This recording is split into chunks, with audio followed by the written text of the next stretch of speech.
Hello दोस्तों, कैसे हैं आप सब लोग। आई होप सब लोग अच्छे होंगे और अच्छे से आप सब लोग अपनी प्रिपरेशन कर रहे होंगे।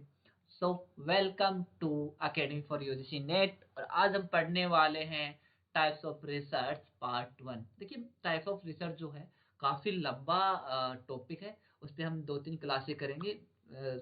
सब धीरे धीरे पढ़ेंगे और एकदम डीपली पढ़ेंगे, अच्छे से पढ़ेंगे टाइप्स ऑफ रिसर्च। सो मेरा नाम कमर है और हम यूजीसी नेट जेआरएफ के लिए पढ़ाते हैं।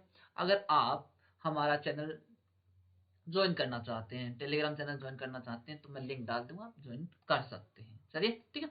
ओके, अब पढ़ते हैं कि रिसर्च क्या है, कितने टाइप्स के होते हैं, क्या कौन कौन से रिसर्च क्या क्या होता है। सबसे पहला हमारा जो रिसर्च है वो basic research, fundamental research, pure research, theoretical research, conceptual research. यानी कि एक इतने नाम है एक रिसर्च के, है ना। ये मैं अपने एक्सपीरियंस के बेस पे बता रहा हूँ आपको, क्योंकि एक ही रिसर्च के बहुत सारे नाम होते हैं। जब एग्जाम में जाते हैं तब कंफ्यूज ना हो, इसलिए मैंने एक साथ में लिख दी है। तो बेसिक रिसर्च में हम क्या पढ़ते हैं? बेसिक रिसर्च का यूज हम थ्योरी डेवलप करने के लिए करते हैं। थ्योरी, रूल, प्रिंसिपल फॉर्मुलेट करने के लिए। क्या होता है कि मान लो कुछ हमें थ्योरी डेवलप करनी है ना, उसके लिए हम फंडामेंटल रिसर्च लगाते हैं। Okay, fundamental research is drive by curiosity and the desire to expand knowledge in specific areas. यानी कि किसी भी स्पेसिफिक एरियाज में आप अपना जो नॉलेज है वो गेन करना चाहते हो, एक्सटेंड नॉलेज करना चाहते हो, अपने नॉलेज को, जो आपके पास नॉलेज है उसको और ज्यादा एग्जिस्टिंग नॉलेज को और ऐड करना चाहते हो उसमें, और उस पर कोई थ्योरी बनाना चाहते हैं, कुछ नॉलेज इकट्ठा करना चाहते हैं, तो आप क्या लगाओगे?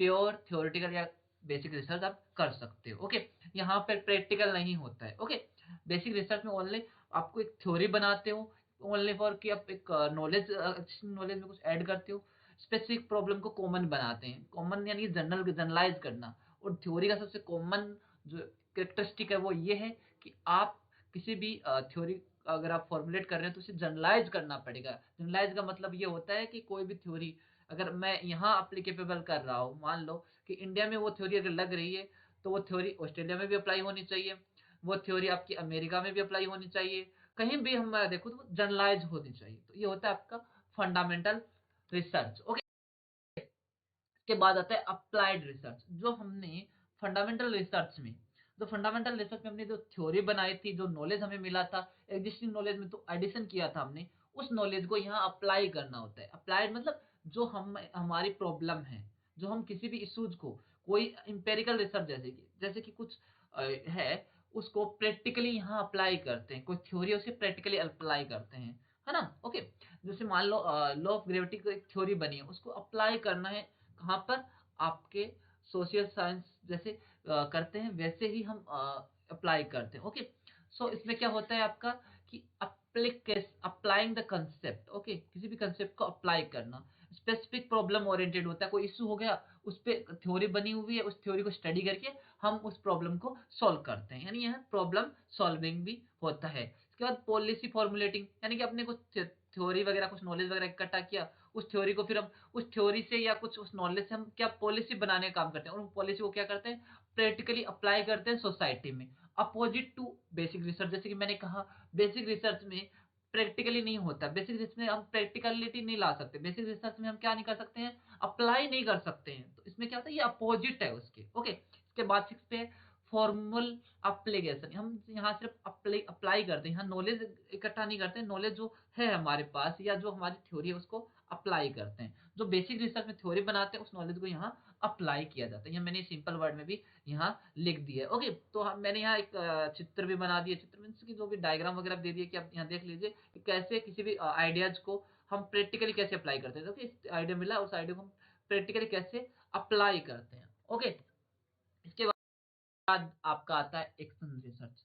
एक्शन रिसर्च क्या होता है उसके बारे में देखते हैं। देखिए, एक्शन रिसर्च का जो अगर आपको समझना हो, जैसे कि मैं हमेशा आप लोगों के लिए करता हूँ, कुछ कीवर्ड लाता हूँ, तो एक्शन रिसर्च को आप ये समझिए लर्निंग बाय डूइंग, यानी कि जो रिसर्च हम करके सीखते हैं, है ना। चाहे वो प्रैक्टिकल करके सीखो या आप थ्योरेटिकली करके देखिए, तो वो जो है उसके करके जो हम सीखते हैं उसे करते हैं लर्निंग एक्शन रिसर्च। इसे साइक्लिकल साइक्लिक रिसर्च भी कहते हैं, साइकिल रिसर्च भी बोलते हैं। ये मैं बताऊंगा आगे कि साइकिल रिसर्च से क्यों बोलते हैं।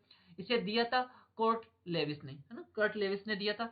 इसको हम जनरलाइज नहीं कर सकते, ये क्योंकि ये स्पेसिफिक प्रॉब्लम के लिए है, तो इसे जनरलाइज नहीं कर सकते कि ये जो मैं एक प्रॉब्लम का सॉल्यूशन यहाँ लगा रहा हूँ, वही सॉल्यूशन मैं किसी और प्रॉब्लम, किसी सिचुएशन में और आएगा तो वहां मैं वो सॉल्यूशन लगा पाऊंगा, तो ऐसा नहीं होता है। इसको कौन करते हैं?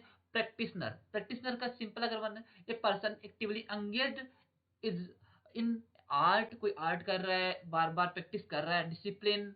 ए प्रोफेशनल, प्रोफेशनल में कोई डॉक्टर हो गया, कोई एमबीए वाला हो गया जो एमबीए कर रहा है, या फिर जो लोग लॉ करते हैं वो प्रैक्टिस करते हैं, जो एमबीए करते हैं या एमबीबीएस करते हैं, स्पेशली मेडिसिन वाले, है ना, जो एमबीबीएस वो प्रैक्टिस करते हैं, उसी वो एक्शन रिसर्च लगा रहे, करके सीख रहे हैं ना, जो आपने देखा होगा जो एमबीबीएस करते हैं वो प्रैक्टिस करते हैं और प्रैक्टिस करके सीखते हैं। ओके, मतलब ये एकेडमिक प्रॉब्लम, ये एकेडमिक प्रॉब्लम जितनी भी आती है उनमें काम करते हैं, जैसे कि प्रोफेशनल में आपका एमबीए, या फिर आप बोल दो एलएलबी वाले, या फिर जो आपके मेडिसिन मेडिसिन वाले जो है ना, जो एमबीबीएस कर रहे हो, ये लोकल लेवल प्रॉब्लम को भी सॉल्व करता है। ओके, इंप्रूवमेंट के लिए यूज होता है, इन्हांसमेंट के लिए यूज होता है, इंप्रूवमेंट किसी न किसी को कोई प्रॉब्लम है, कुछ है, इश्यूज है, उसके इंप्रूवमेंट के लिए भी काम आता है। सेल्फ रिवेलेशन के लिए भी, क्योंकि आप कुछ कर रहे होगे फिर उसके बाद पता चला कि ये गलत था, मुझे दोबारा कुछ करना है, सेल्फ रिवेलेशन भी होता है। कोलैबोरेट और पार्टिसिपेटरी भी होता है, कुछ लोग मिलकर आपस में एक दूसरे की हेल्प करते हैं, और उससे भी एक्शन रिसर्च होता है।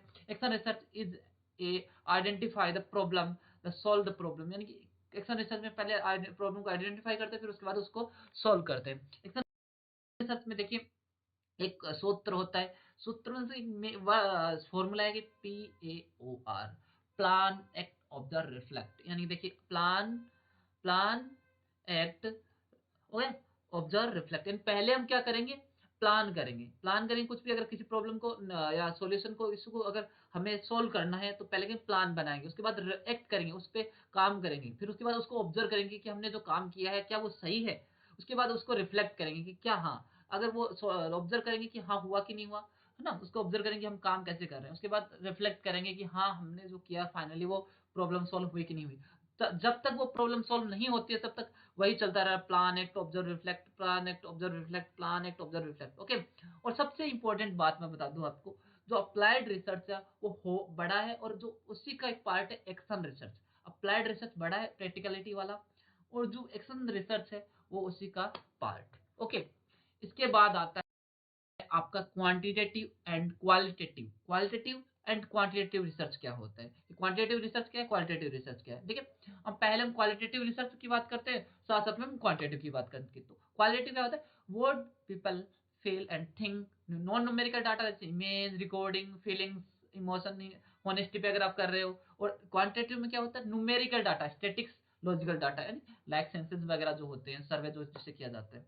तो क्वालिटेटिव होता है वो सब्जेक्टिव होता है, अनस्ट्रक्चर्ड होता है, फ्लेक्सिबल होता है, यानी सब्जेक्टिव मीन्स की कहीं बाइस्ड हो रहे हैं, क्वालिटेटिव में होता है क्योंकि फीलिंग्स वगैरह होती है, कुछ वर्ड्स होते हैं तो बाइस्ड होने के चांसेस रहते हैं। अनस्ट्रक्चर्ड होता है, कुछ स्ट्रक्चर नहीं है, फ्लेक्सिबल होता है कि अगर आपने 3 क्वेश्चन डिसाइड किया, आप इंटरव्यू में देखा कि मुझे 4 क्वेश्चन नहीं, आप 2 क्वेश्चन की जरूरत है, तो आप फ्लेक्सिबल कर सकते हो। इसी उल्टा होता है क्वांटिटेटिव में, ऑब्जेक्टिव होता है, नो बाइस्ड, स्ट्रक्चर्ड होता है एकदम से 1 2 3 4 ऐसा होता है, फिक्स्ड होता है कि जितना बोला उतना ही काम होगा। यहाँ हम इंडक्टिव अप्रोच को यूज करते हैं, और यहाँ हम डिडक्टिव अप्रोच को यूज करते हैं। ठीक है, इंडक्टिव अप्रोच में थोड़ा बता देता हूँ, आगे मैं भी बताऊंगा इंडक्टिव डिडक्टिव क्या होता है। इंडक्टिव अप्रोच का मतलब होता है हम इंडक्शन कर रहे हैं, यानी कि इंड्यूस कर रहे हैं। इंड्यूस मतलब होता है कि हम किसी भी थ्योरी को बनाने की प्रोसेस कर रहे हैं, एक फैक्ट, दूसरा फैक्ट, तीसरा फैक्ट, और वो हम इससे थ्योरी बनाएं। डिडक्शन का मतलब होता है, डिडक्टिव का मतलब होता है डिडक्शन करना, यानी कि हम किसी भी थ्योरी को प्रूव करने के लिए, उसे टेस्ट करने के लिए काम करते हैं। यहाँ पर less role of literature review होता है, यहाँ पे इंपॉर्टेंट, क्वांटिटेटिव में क्या होता है? Important role of literature review होता है। ये बॉटम अप होता है, यानी कि थ्योरी बनानी होती है तो बॉटम अप होता है, और यहाँ न्यू आइडियाज को ज्यादा इंपॉर्टेंस दी जाती है। और यहाँ टॉप डाउन होता है, हाइपोथेसिस को टेस्ट किया जाता है कि क्या हमने जो थ्योरी बनाई वो सही है कि गलत है। ये नॉन प्रोबेबिलिटी सैंपलिंग में यूज होता है इसमें, और यहाँ प्रोबेबिलिटी सैंपलिंग को यूज किया जाता है। ये प्रोसेस ओरिएंटेड इंक्वायरी है, ये रिजल्ट ओरिएंटेड इंक्वायरी, क्योंकि यहाँ प्रोसेस थ्योरी बन रही है, ये रिजल्ट है क्योंकि उसी रिजल्ट को हम चेक करें कि हमारा सही है कि गलत है। ये सैंपल साइज स्मॉल होता है, यहाँ पर सैंपल साइज स्मॉल होता है, यहाँ पर जो लार्ज सैंपल का यूज किया जाता है। ये यहाँ हाइपोथेसिस जनरेट की जाती है, या हाइपोथेसिस टेस्ट की जाती है। ये यहाँ पोस्ट पॉजिटिविज्म होता है, ये पॉजिटिविज्म होता है। पॉजिटिविज्म का मतलब होता है साइंटिफिक, बहुत ज्यादा साइंटिफिक, और पोस्ट पॉजिटिविज्म का मतलब होता है साइंस से ऊपर सोशल साइंस की बात की जाती है। यहाँ नेचुरल सेटिंग में होता है, ठीक है, ये मैन मेड में होता है। ओके, इसके बाद आता है आपका इंडक्टिव और डिडक्टिव अप्रोच क्या होती है। ठीक है, इंडक्टिव अप्रोच जैसे मैंने इनोवेशन की थ्योरी वगैरह बनाना, यहाँ पर थ्योरी को वेरीफाई किया जाता है या स्पेसिफिक फैक्ट को ऑब्जर्व किया जाता है, उसके बाद उसको थ्योरी बनाते हैं, या पर्टिकुलर सैंपल के बेस पर थ्योरी को टेस्ट किया जाता है कि जो हमने थ्योरी बनाई उसको क्या आते हैं, उसके सैंपल कलेक्ट करके उसको देखते हैं कि क्या हमारी थ्योरी सही है कि गलत है। ओके, इसके बाद that's why specific to journal होता है, ये स्पेसिफिक टू जर्नल, इसलिए ये क्या होता है, स्पेसिफिक टू जर्नल होता है, कुछ सैंपल के बेस पर हम जर्नलाइज करते हैं थ्योरी को। यहाँ पर क्या होता है, जर्नल जर्नल यानी कि थ्योरी, थ्योरी जर्नल का मतलब होता है एक थ्योरी है और उसको स्पेसिफाई करना है, क्योंकि हम देखना है कि वो थ्योरी सही है कि गलत है। It is the beginning of the research question, यहाँ पे रिसर्च क्वेश्चन को इंपॉर्टेंट होता है रिसर्च क्वेश्चन। इंडक्टिव में क्या होता है, रिसर्च क्वेश्चन इंपॉर्टेंट होता है, यहाँ पर क्या होता है, हाइपोथेसिस से शुरुआत होती है, हाइपोथेसिस से आपकी इंपॉर्टेंट होता है। यहाँ क्वालिटेटिव होता है, ये रिसर्च इंडक्टिव क्वालिटेटिव रिसर्च में आती है, और जो डिडक्टिव वो क्वांटिटेटिव रिसर्च में आती है। यहाँ पर सिंथेसिस नेचर होता है, यानी कि बहुत सारे छोटे छोटे पार्ट्स होते हैं, उसको किया जाता है, यानी कि छोटे छोटे पार्ट्स को मिलाया जाता है। ओके, बहुत सारे छोटे छोटे पार्ट्स को मिलाया सिंथेसिस किया जाता है, यहाँ एनालिसिस किया जाता है कि एक बड़े पार्ट को छोटे छोटे पार्टों में डिवाइड किया जाता है, यानी कि यहाँ पे क्या होता है, छोटे छोटे पार्ट को मिलाया जाता है, देखा जाता है कि हाँ किसी कुछ कर रहे हैं, कुछ कर रहे हैं, इसको मिक्स करके हम एक चीज बनाएंगे, समझने की कोशिश करेंगे। यहाँ पर एनालिसिस में क्या होता है, एक बड़ा पार्ट है और उसी को हम छोटे छोटे पार्ट में डिसाइड करके समझेंगे कि हाँ कैसे क्या हो रहा है। ओके, ये बॉटम अप्रोच है, नीचे से ऊपर की ओर है, और ये टॉप डाउन यानी कि ऊपर से नीचे की ओर है। यहाँ ये सब्जेक्टिव होते हैं, ये ऑब्जेक्टिव होते हैं। सब्जेक्टिव का मतलब होता है बाइस्ड हो जाते हैं आप, कहीं ना कहीं मैंने जो बताया था आपको फर्स्ट लेक्चर में, और ये जो है ऑब्जेक्टिव होते हैं जो बाइस्ड नहीं होते हैं, स्मॉल सैंपल और ये लार्ज सैंपल। ओके, तो आई होप ये पार्ट फर्स्ट था, जो रिसर्च के मेथड ऑफ रिसर्च के लिए काफी इंटरेक्टिव रहा, काफी इंपॉर्टेंट लेक्चर है। तो इसमें आगे कोई क्वेश्चन है तो आप मुझसे पूछ सकते हैं। Okay, and thanks for watching, and thanks for watching, and please subscribe this channel. Okay, जिन्होंने सब्सक्राइब कर दिया है उनको धन्यवाद, और जो देख रहे हैं प्लीज सब्सक्राइब कर दीजिए। और ये पार्ट फर्स्ट था, आगे भी जो 2-3 पार्ट बनेंगे रिसर्च मेथड के, जितने भी टाइप्स ऑफ रिसर्च के, वो मैं करवा दूंगा। ओके, अपना ख्याल रखिए, अच्छे से तैयारी करते रहिए, और भी कुछ प्रॉब्लम है तो आप मुझे बता सकते हैं, मैं टेलीग्राम चैनल की लिंक डाल दूंगा नीचे। ओके, वो आप ज्वाइन कर लीजिए। Thank you.